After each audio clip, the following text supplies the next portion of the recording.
If you believe that science and faith in God are incompatible one with the other, then in the following moments I will attempt to convince you otherwise. So stick around.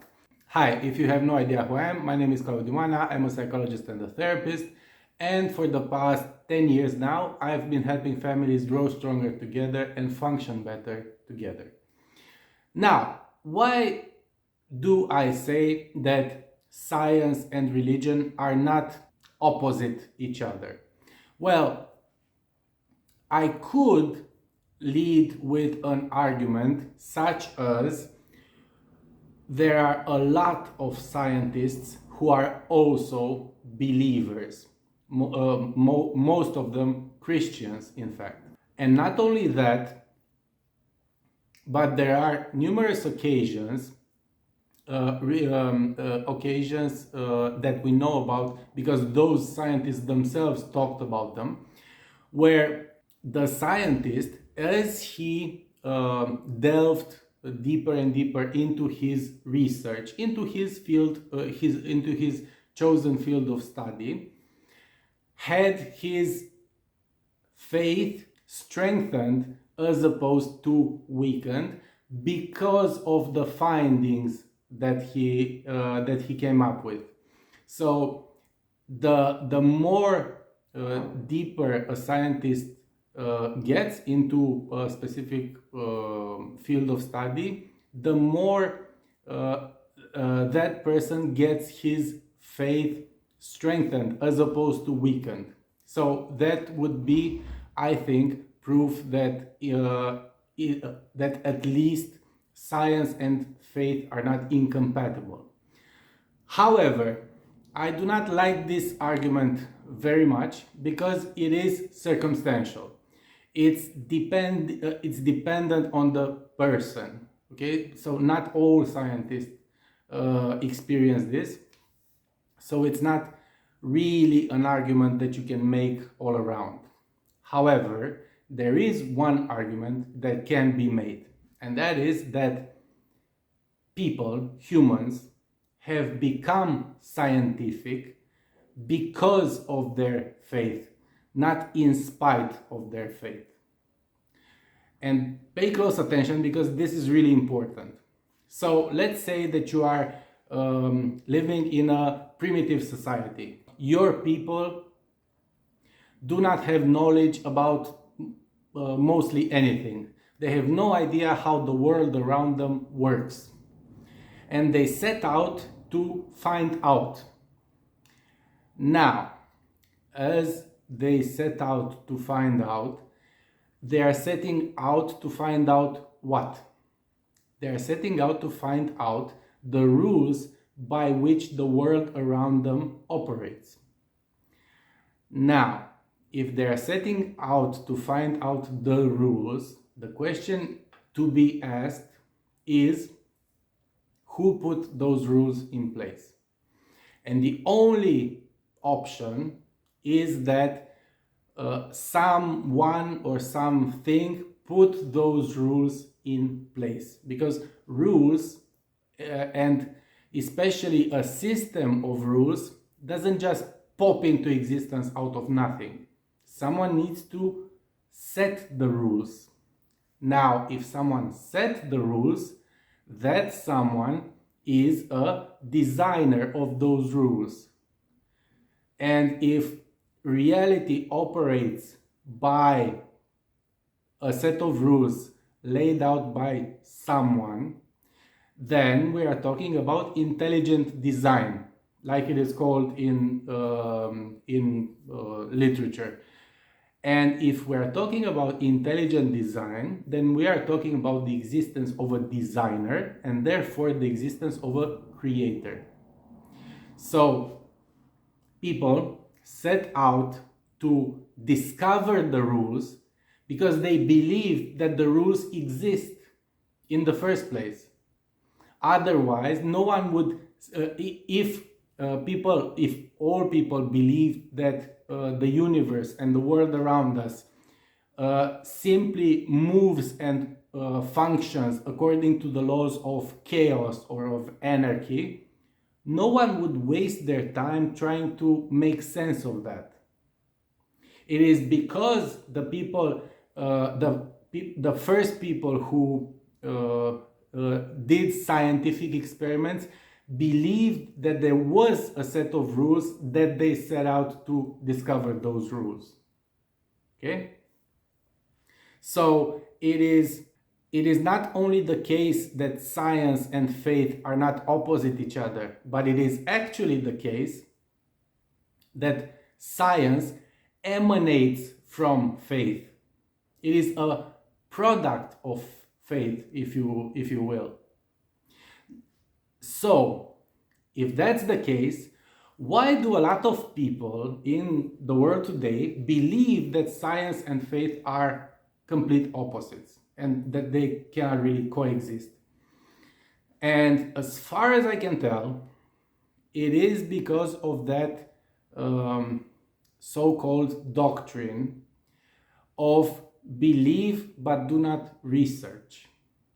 That is the doctrine that a lot of atheists accuse Christians of having and of practicing.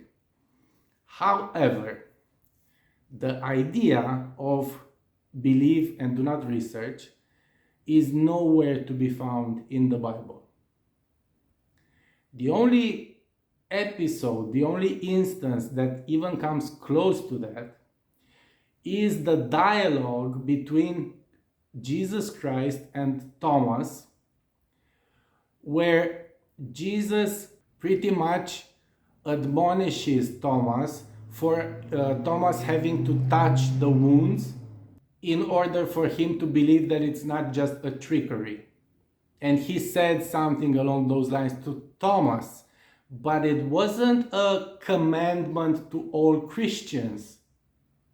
It was just related to that to that specific situation. So he says something along the lines of, you saw with your own eyes and you still don't believe and you still need further proof and all of that. But it wasn't a commandment to all Christians. It's in fact opposed to what the Bible teaches. And what the Bible teaches is believe and investigate, believe and research.